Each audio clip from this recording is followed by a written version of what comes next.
एक ही चीज है कि एप्स्टीन फाइल में जब देश के प्रधानमंत्री का नाम आता है तब देश की गरिमा का सवाल है। इसीलिए हम जेनजीज युवा प्रदर्शन कर रहे हैं। महिलाओं से मोदी जी को डर लग रहा था, उनको डर था कि सवाल पूछ लिया जाएगा। मोदी जी को विपक्ष से डर लगता है, युवाओं से डर लगता है, जेनजीज से भी डर लगता है। बेटियों के रेपिस्टों के साथ आखिर क्या बात हो रही थी? अनिल अंबानी जी लगातार मेल में और बात कर रहे थे पीएम मोदी के बारे में। जो टैरिफ 0% रहना चाहिए था वो 50 से 18 है, इसमें डर गए हैं। तो ये दोगली नीति है भारतीय जनता पार्टी की।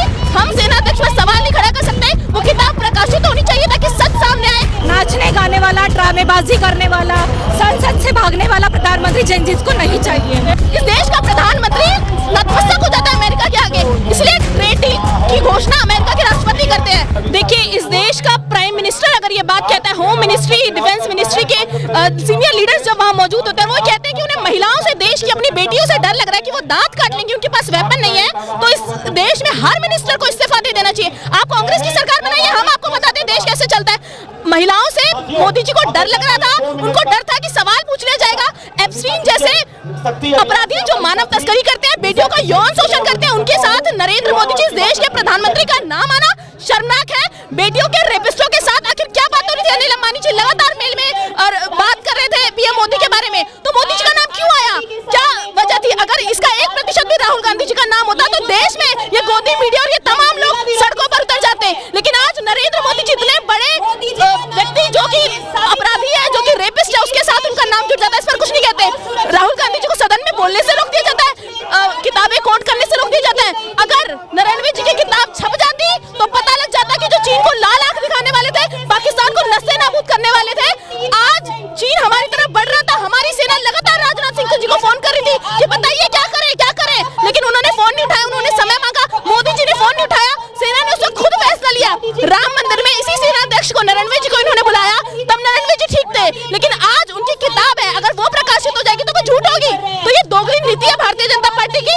हम सेना अध्यक्ष पर सवाल नहीं खड़ा कर सकते। वो किताब प्रकाशित होनी चाहिए ताकि सच सामने आए। राहुल गांधी जी को कोर्ट नहीं करने दिया गया। कड़े शब्दों में हम निंदा करते हैं, हमारे नेता विपक्ष को बोलने नहीं दिया जा रहा सदन के अंदर। ये सबसे बड़ा विफलता है इस देश की कि आज एलओपी सदन में नहीं बोल पाता, मुद्दे नहीं रख पाते।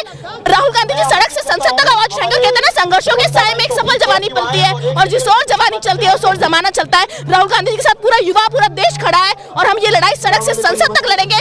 किसके नाम है वो किताब प्रकाशित क्यों नहीं हुई? चीन हमारी तरफ 31 अगस्त 2020 को जब चीन हमारी तरफ बढ़ रहा था लद्दाख के रास्ते, तब सेना प्रमुख ने फोन किया, लेकिन फोन नहीं उठाया गया। तो कौन लोग लेते हैं देश विरोधी? कौन सी गतिविधियां हैं जो देश के अंदर बैठ करके बाहर के लोगों को सपोर्ट कर रही है? ये जानना होगा। राजनाथ कह रहे हैं वो किताब पब्लिश ही नहीं हुई है, राहुल गांधी पार्लियामेंट में आके भ्रम फैला रहे हैं। देखिए, किताबों के प्रकाशित होने से मुद्दे पैदा नहीं होते, मुद्दे देश की हकीकत से पैदा होते हैं। और हकीकत ये है कि इसमें सिर्फ राजनाथ सिंह जी, होम मिनिस्ट्री और प्राइम मिनिस्ट्री रिस्पॉन्सिबल है। उन्हें बताना पड़ेगा कि क्यों आज तक किताबें प्रकाशित हुई। अगर नरेंद्र जी, जो देश के सेना अध्यक्ष, जिन पर आंख मूंद करके देश भरोसा करता है, अगर वो किताब में कुछ लिखते हैं तो वो तथ्य ही होंगे, फैक्ट होंगे, वो झूठ कैसे लिख सकते हैं? सबसे बड़ा सवाल है। आंख बंद करके देश जिन पर भरोसा करता है, जो सैनिक उनके आदेश को मानते हैं, उनकी किताब प्रकाशित नहीं होने दे रही। क्या उनको जरूरत है कि वो देश से परमिशन ले, होम मिनिस्ट्री से परमिशन ले सिर्फ किताब लिखने के लिए? धर्मेंद्र जी की किताब को पार्लियामेंट में नहीं पढ़ सकते, लेकिन किसी ऐसे आदमी ने इंदिरा पे या नेहरू जी पे किताब लिखी है तो निशिकांत दुबे उसको पढ़ के सुना सकते। निशिकांत दुबे जैसे कुछ भारतीय जनता पार्टी ने नेता रख रखे हैं जो सदन की मर्यादा को भंग कर देते हैं, जो इंदिरा गांधी जी, सोनिया गांधी जी पर आपत्ति टिप्पणियां करते हैं।